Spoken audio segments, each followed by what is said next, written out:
अक्टूबर को जब इजराइल पर हमला हुआ तो उसकी सेना गायब थी।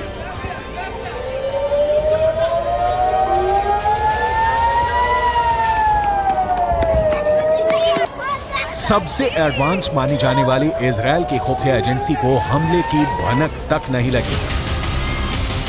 इजराइल की एलीट यूनिट पूरी तरह से फेल हो गई।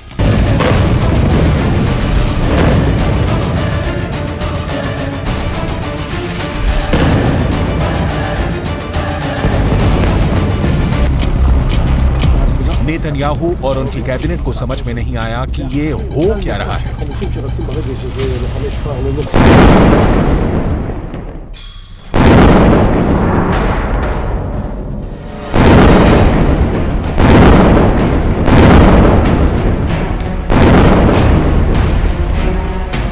(1973) के बाद ऐसा पहली बार था जब इजराइल पर इतना बड़ा अटैक हुआ।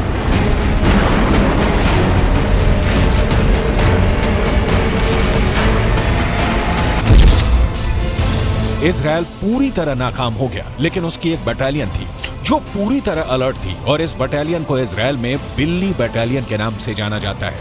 यह बिल्ली बटालियन क्या है? इस बटालियन की ताकत क्या है? यह इजराइल की सबसे खूंखार फोर्स बनकर अचानक कैसे उभरी है?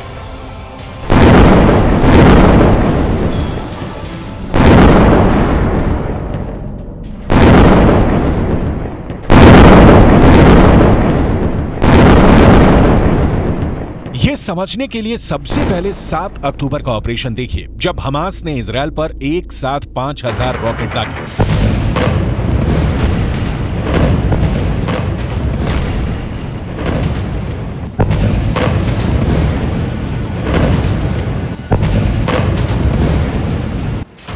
गाजा पट्टी से हुए हमले के बाद इजराइल के प्रधानमंत्री बेंजामिन नेतन्याहू ने जंग का ऐलान कर दिया और फिर जो हुआ, ये तस्वीरें उसकी गवाही दे रही हैं।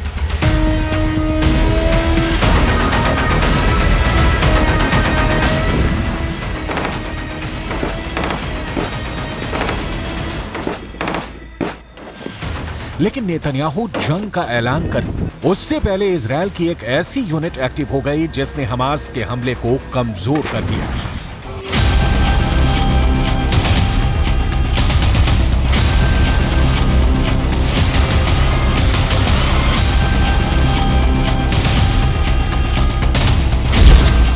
यही यूनिट इजराइल में बिल्ली बटालियन के नाम से जानी जाती है। इसी बिल्ली बटालियन ने हमास के हमले को पूरी तरह कामयाब नहीं होने दिया। इस बिल्ली बटालियन में 70% से ज्यादा कमांडो लड़कियां हैं। ये लड़कियां इजराइल में शेरनी कही जाती हैं।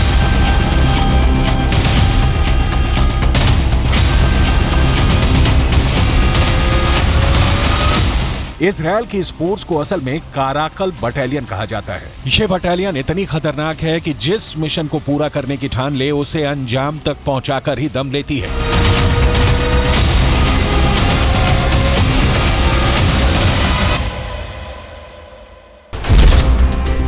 इस बार भी यही हुआ। 7 अक्टूबर को हुए हमले के बाद बिल्ली बटालियन एक्टिव हुई और उसकी 13 कमांडो लड़कियों ने हमास के 100 लड़ाकों को मार दिया।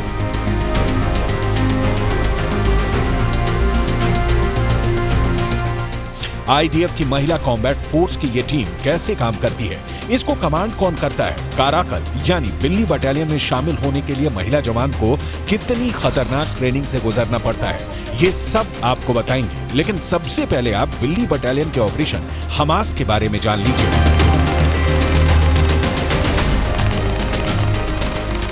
कि कैसे सिर्फ 13 कमांडर ने हमास के मिशन को पूरा होने से पहले उसे फेल कर दिया।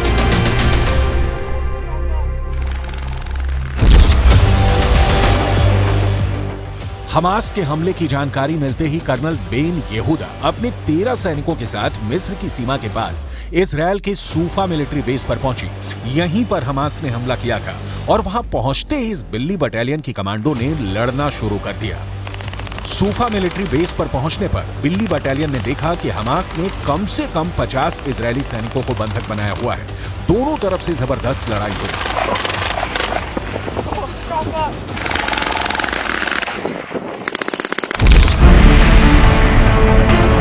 इजरायल का दावा है कि लगातार 4 घंटे तक फायरिंग में कर्नल बेन येहूदा और उनकी साथी कमांडर ने हमास के कई लड़ाकों को मार गिराया। हालांकि इस दौरान बिल्ली बटालियन के कुछ कमांडो भी घायल हो गए, लेकिन कर्नल बेन येहूदा का इरादा डिगा नहीं और वो डटी रहे। इस दौरान इजरायल की नेवी के एक कमांडर भी हमास से लड़ने सूफा मिलिट्री यूनिट पहुंच गए। ये लड़ाई करीब 14 घंटे तक चली, जिसमें बिल्ली बटालियन ने 100 हमास लड़ाकों को मार गिराया और अपने साथी सैनिकों को भी छोड़ा लिया। 14 घंटे का यह ऑपरेशन इजरायल के सैन्य इतिहास में बड़ा मुकाम पा चुका है। इस ऑपरेशन के बाद पूरे इजरायल में कर्नल बेन येहूदा और उनकी टीम हीरो बन गई है। हर कोई इजरायल की इस बिल्ली बटालियन की तारीफ कर रहा है, लेकिन ये पहली बार नहीं है जब कर्नल बेन येहूदा इतनी बहादुरी के साथ लड़ी और अपने सैनिकों की जान बचाई।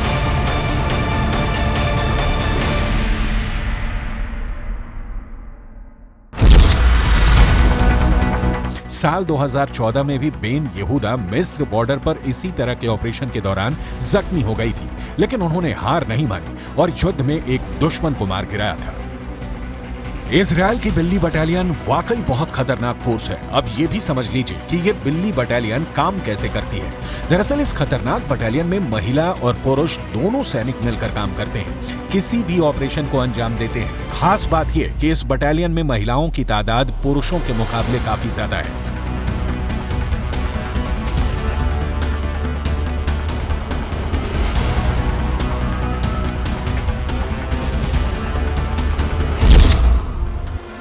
बिल्ली बटालियन में करीब 70% महिला सैनिक होती है, जबकि 30% पुरुष सैनिक। ये बटालियन 2004 में बनाई गई थी। दरअसल काराकल बिल्ली की एक प्रजाति है, इसी तरह इस फोर्स को बिल्ली बटालियन का नाम दिया गया है। इस बटालियन का मिशन मिस्र और जॉर्डन के साथ इजरायल की सीमा की निगरानी करना है, ताकि इजरायल की सीमा में किसी भी तरह की कोई घुसपैठ ना हो पाए। इजरायल की सेना में महिलाओं की तादाद ज्यादा है, करीब 2 लाख एक्टिव सैनिकों में 50,000 महिलाएं हैं। किसी भी ऑपरेशन में ये बराबर से शरीक होती है। इजरायल की काराकल बटालियन की कामयाबी का रेट बहुत ज्यादा है। हमास के अटैक के बाद कई मोर्चों पर इन्होंने सफल ऑपरेशन किया और अभी भी इन महिला सैनिकों की तैनाती कई मोर्चे पर की गई है। दरअसल इजरायल की सेना में महिला सैनिकों की महत्वपूर्ण भूमिका है। लेकिन सवाल यह है कि अब क्या गाजा में ग्राउंड ऑपरेशन में भी उन्हें शामिल किया जाएगा? क्या बिल्ली बटालियन गाजा में हमास का शिकार करने उतरेगी? मिस्र के बॉर्डर पर बिल्ली बटालियन ने जिस तरह से ऑपरेशन को अंजाम दिया है, हो सकता है उसके बाद नेतन्याहू इस यूनिट को गाजा में ग्राउंड ऑपरेशन के लिए भेजना चाहें, क्योंकि इजरायल के सामने गाजा के अंदर हमास सबसे बड़ा दुश्मन है। लेकिन नेतन्याहू के सामने मुश्किल ये है कि गाजा के बाहर हिजबुल्लाह ताक लगाए बैठा है कि कब इजरायल पर हमला किया जाए। अगर इजरायल की सेना फिलिस्तीन के गाजा में घुसी तो वो उत्तरी सीमा की तरफ से इजरायल पर चढ़ाई कर देगा। इजरायल और लेबनान के बीच करीब 130 किलोमीटर लंबा बॉर्डर है। यहाँ संयुक्त राष्ट्र की शांति सेना तैनात रही है, इसमें भारत की फौज भी शामिल है। इस वक्त इजरायल को गाजा से ज्यादा इस बॉर्डर की टेंशन है, क्योंकि अगर इजरायल गाजा में घुसा तो हिजबुल्लाह उत्तर की तरफ से इजरायल पर हमला बोल देगा। लेकिन इस वक्त इजरायल के सिर पर बदले का खून सवार है। इजरायल एक के बाद एक हमले गाजा पर कर रहा है। इस वक्त 42% गाजा बर्बाद हो गया है। रोजाना सैकड़ों लोगों की जान जा रही है। फिलिस्तीन के स्वास्थ्य विभाग का दावा है कि पूरा मेडिकल सेटअप तबाह हो चुका है। गाजा के अंदर खून खराबा जारी है। जंग यूं ही जारी रही तो बर्बादी के आंकड़े बढ़ना तय है। फिलहाल गाजा में हमास को मारने के लिए बमबारी के बीच इजरायल और हिजबुल्लाह दोनों तरफ से इंतजार किया जा रहा है कि पहला हमला कौन करेगा।